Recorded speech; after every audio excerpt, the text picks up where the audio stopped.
قل لا أسألكم عليه أجرا إلا المودة في القربى آمنت بالله صدق الله العظيم۔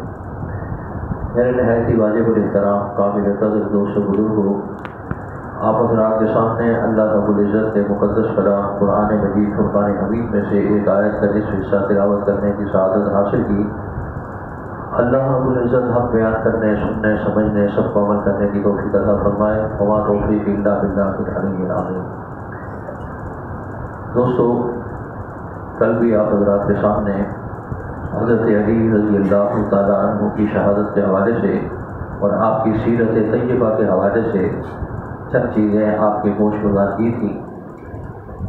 آج بھی حضرت علی رضی اللہ تعالیٰ عنہ کی ذات اقدس ہی ہمارا موضوع ہے۔ پروردگار عالم نے اپنے محبوب کے اس غلام کو بڑی شان اور بڑی فضیلت عطا فرمائی۔ جیسا کہ کل بھی میں نے آپ کو بتایا تھا کہ نبی اکرم صلی اللہ علیہ وآلہ وسلم، یاد رکھیں کہ اللہ کے محبوب کا جو بھی فرمان ہے وہ وحی الہی ہے۔ کوئی پیغمبر، کوئی نبی اپنی مرضی سے بات نہیں کرتا۔ ان هو الا وحی یوحی، انہیں جس چیز کی وحی کی جاتی ہے تو اللہ کے برگزیدہ پیغمبر وہی بات یعنی فرماتے ہیں، ان میں اپنی ذات کا کوئی عمل دخل نہیں ہوتا۔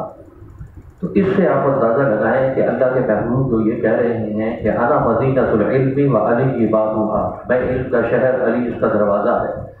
بظاہر یہ اعلان اللہ کے محبوب نے کیا، لیکن حقیقتاً یہ اعلان رب کی بارگاہ سے کیا گیا کہ اے میرے محبوب، ہم نے اس روئے زمین پر اگر آپ کو علم کا شہر قرار دیا تو آپ کے اس غلام کو ہم نے اس شہر کا دروازہ قرار دیا۔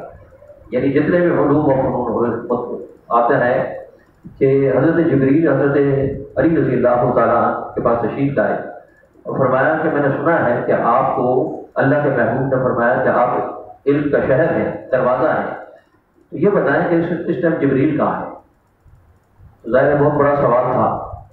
تو حضرت علی رضی اللہ تعالیٰ عنہ کے متعلق آتا ہے، کہتے ہیں کہ آپ نے مشرق، مغرب، شمال، جنوب، اوپر نیچے، دائیں بائیں سب دیکھا، اور دیکھنے کے بعد آپ نے فرمایا کہ اے سوال کرنے والے، یا تو جبریل تو ہے یا جبرائیل میں۔ تو اس وقت حضرت جبرائیل نے اپنے آپ کو ظاہر فرمایا کہ اے علی، میں تو آپ کا امتحان دینے کے لیے آیا تھا، اور حقیقت یہی ہے کہ میں ہی جبرائیل۔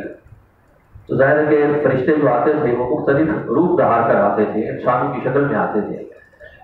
تو اسی طریقے سے نبی اکرم صلی اللہ علیہ وسلم جب آپ نے انصار اور مہاجرین کو آپس میں بھائی بھائی بنایا تو حضرت علی رضی اللہ تعالیٰ ایک طرف کھڑے دیکھ رہے ہیں، تو فرمایا اللہ کے نبی صلی اللہ علیہ وسلم سب کو تو ایک دوسرے کا بھائی بنا دیا، تو میرا بھائی کون ہوگا؟ تو حضور نے فرمایا انت اخی فی الدنیا والآخرہ، اے علی آپ دنیا اور آخرت میں میرے بھائی ہیں۔ اللہ نے آپ کو یہ اعزاز، یہ فضیلت عطا فرمائی۔ پھر اسی طریقے سے حدیث پاک میں آتا ہے وَمَن مَاتَ عَلَىٰ حُبِّ آلِ مُحَمَّدٍ صلی اللہ علیہ وسلم مَاتَ مُؤْمِنًا وَمَن مَاتَ عَلَىٰ بُغْضِ آلِ مُحَمَّدٍ صلی اللہ علیہ وسلم مَاتَ کافرا۔ فرمایا جو آدمی اہل بیت اور ان ہستیوں سے محبت کرتا ہے، اس کی محبت اس بات پر دلالت کرتی ہے یہ مومن ہے۔ جو ان سے نفرت کرتا ہے، اس کا نفرت کرنا یہ اس بات کا دلالت کرتا ہے کہ یہ آدمی کافر ہے۔ وَمَن مَاتَ عَلَىٰ بُغْضِ آلِ مُحَمَّدٍ صلی اللہ علیہ وسلم مَاتَ کافرا، کہ جس نے ان سے نفرت کی یا ان کے بارے میں بغض و کینہ اپنے اندر رکھا، وہ آدمی دین اسلام سے چلا گیا۔ حضرت علی رضی اللہ تعالیٰ اللہ کے محبوب نے فرمایا آپ اندازہ لگائیں کہ ہمارے پاس وہ الفاظ ہی نہیں۔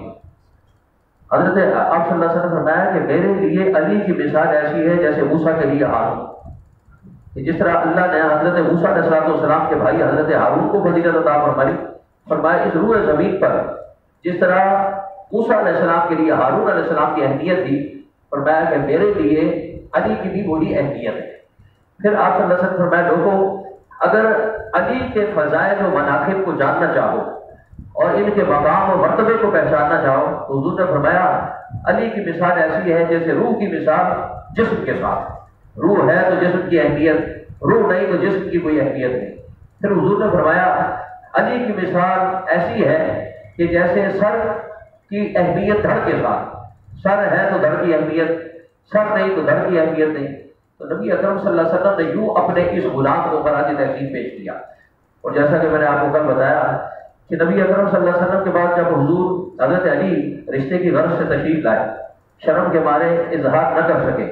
جب اللہ کے نبی صلی اللہ علیہ وسلم نے فرمایا اے علی فاطمہ کے رشتے کے لیے آئے، تو آپ نے بات کو گھما دیا، فرمایا اے اللہ کے نبی میں اس ارادے سے نہیں آیا، آپ کے جو دوست ہیں، آپ کے جو غلام ہیں صدیق، عمر اور عثمان، ان تینوں نے مجھے بھیجا، ان نے کہا اللہ کے نبی کے پاس جاؤ، اور ہمیں ایسا لگتا ہے کہ اللہ کے نبی آپ ہی کے فیصلے کے منتظر ہیں۔ تو کہتے ہیں اللہ کے نبی، انہوں نے کہا میں چلا آیا، تو نبی اکرم صلی اللہ علیہ وسلم نے فرمایا کہ اے علی اللہ رب العزت نے فاطمہ کا تم سے نکاح کر دیا، تو جس کے فیصلے رب کرتا ہو تو اس کی شان کیا ہوتی ہے۔ پھر اسی طریقے سے حضرت علی رضی اللہ تعالیٰ عنہ کے متعلق آتا ہے، کہتے ہیں یہودی کے بعد میں مزدوری کرتے تھے، اور آپ کی مزدوری کا دورانیہ کیا تھا، یہ ہمارے لیے بڑی ایک سبق کی بات ہے، خاص کر جیسے رمضان کا مہینہ آتا ہے تو ہم بجائے اس کے چھٹی لے لیں یا اپنے وقت کو گھٹا لیں، کام کو گھٹا لیں، اپنی مصروفیات کو ترک کر کے اس کام میں لگ جائیں، تو ہم اس کام میں نہیں لگتے، اور کبھی زندگی میں ایسا کیا بھی نہیں ہوتا، کبھی کرنے کی کوشش بھی نہیں کرتے۔ کہتے ہیں کہ حضرت علی رضی اللہ کو ذاتی گھر نہیں تھا، آپ کا ذاتی کوئی کاروبار بھی نہیں تھا، آپ جب دنیا سے گئے تو آپ کی جمع پونجی بھی نہیں تھی۔ اللہ کے محبوب پیغمبر صلی اللہ علیہ وسلم دنیا کے دلوں پر اللہ کے محبوب کی بات نے اثر کیوں کیا؟ اللہ کے نبی نے جو کچھ کہا وہ کر کے دکھایا۔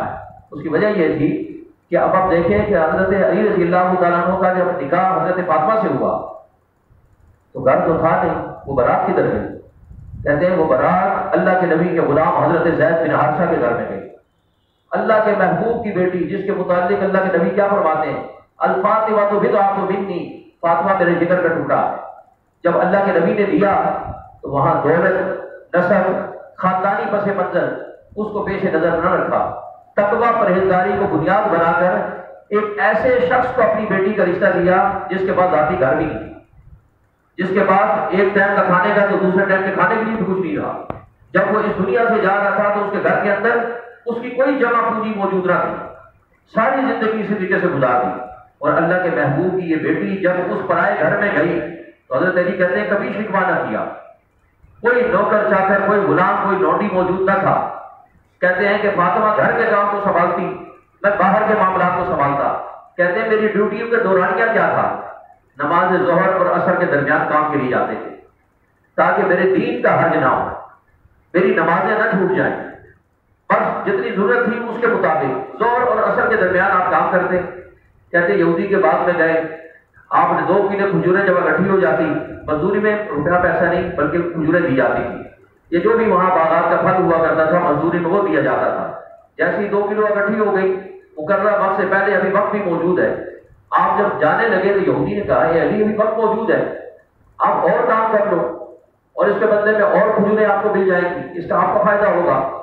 تو حضرت علی رضی اللہ عنہ آپ نے فرمایا نہیں، میری حاجت و ضرورت فقط 2 کلو ہے، 1 کلو میرے بچوں کے لیے ہے، 1 کلو جو ہے مدینے کے غرباء کے لیے ہے، یعنی اپنی ذات کے لیے نہیں۔ ہر دن علی شیر خدا نے جہاں اپنے بچوں کے لیے محنت کی، وہاں جو غریب مساکین تھے ان کے لیے بھی ان کا حق نکالا مستقل بنیادوں پر۔ تو فرمایا کہ 1 کلو میرے گھر کے لیے کافی ہے، 1 کلو ان کے لیے کافی ہے۔ اس یہودی نے کہا، اس نے کہا کہ حلال ذرائع سے اگر مال اکٹھا کر دیا جائے تو حرج ہی کیا ہے؟ اور دوسری بات یہ ہے کہ یہ جو کچھ آپ نے آج کمایا آج ہی ختم ہو جائے گا، کل کا کیا ہوگا؟ تو آپ نے بڑا خوبصورت جملہ ارشاد فرمایا، آپ نے فرمایا کہ اگر کل تک زندہ رہے تو جو مالی زندگی عطا فرمائے گا وہ رزق بھی عطا فرما دے، کل کی کوئی ٹینشن نہیں، کل کی کوئی پریشانی نہیں، کل کا وہ سوچے جس کا اللہ کی ذات میں بھروسہ نہیں۔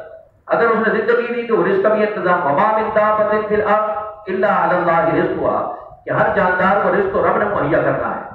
پھر اسی طریقے سے حضرت علی رضی اللہ عنہ نے فرمایا کہ اگر حلال ذرائع سے مال کو اکٹھا کر لیا جائے تو کیا حرج ہے؟ تو حضرت علی نے کتنی خوبصورت بات کہی، آپ نے فرمایا بھائی یاد رکھنا، حلال ذرائع سے کمائیں گے نا تو اس کا حساب دینا ہوگا، اور حرام ذرائع سے کمائیں گے تو عذاب کو سہنا ہوگا۔ علی یہ چاہتا ہے کہ نہ اس کے مال کا حساب ہو نہ اس کے مال پر عذاب۔ میں چاہتا ہوں کہ اسی طریقے سے روزانہ جو کماؤ بس اس کو ختم کر دو۔ کہنے کا مقصد یہ ہے کہ اللہ رب العزت ان عظیم ہستیوں کے نقش قدم پر ہمیں چلنے کی توفیق عطا فرمائے۔ وما علینا الا البلاغ۔